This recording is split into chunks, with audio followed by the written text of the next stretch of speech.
Yeah, so we've continuously had conversations throughout the last couple of years, but most importantly, this like probably about 4 weeks ago, our team communicated to me that they wanted to do something different. So we had our team watch the Netflix series When They See Us, just to kind of make it more real and emotional. And we broke it up into the parts that they have. And we gave them a week to watch it and had questions and a conversation about each series for the last 4 weeks. So our team really enjoyed that because, again, it was a, true story, and there's so many other different series and, interviews that's come after that.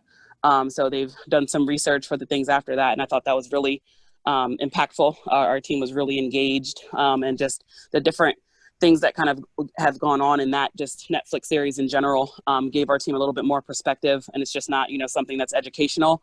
It's, educational and emotional and a true story, and hits a lot of different pieces of kind of what's going on systematically in the world. So I thought that was a really good engagement opportunity for our young kids today.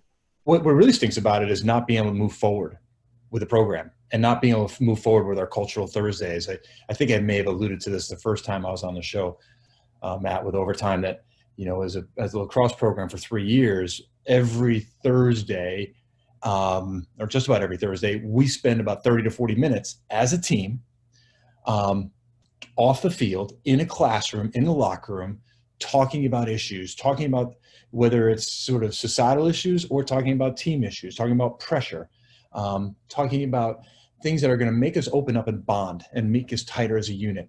But I did have a really cool opportunity to talk to a different kind of team.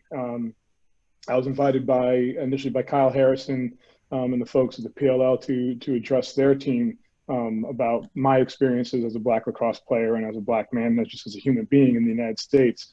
And it was cool in many ways. It was cool for me to have that opportunity to do it at kind of a different level. I wasn't talking to youngsters or even high school or college kids. I was talking to adults, which was really kind of a cool thing about it. But also for me, it was really cool that they took the time to want to do that. We saw the stuff they did out on the field, but it felt to me like they were going, and walking the walk too. They weren't just putting on T-shirts on the field. They were taking action within their organization to ensure that what they said they thought should be done, they were doing themselves. And it was a cool conversation. I got as human beings.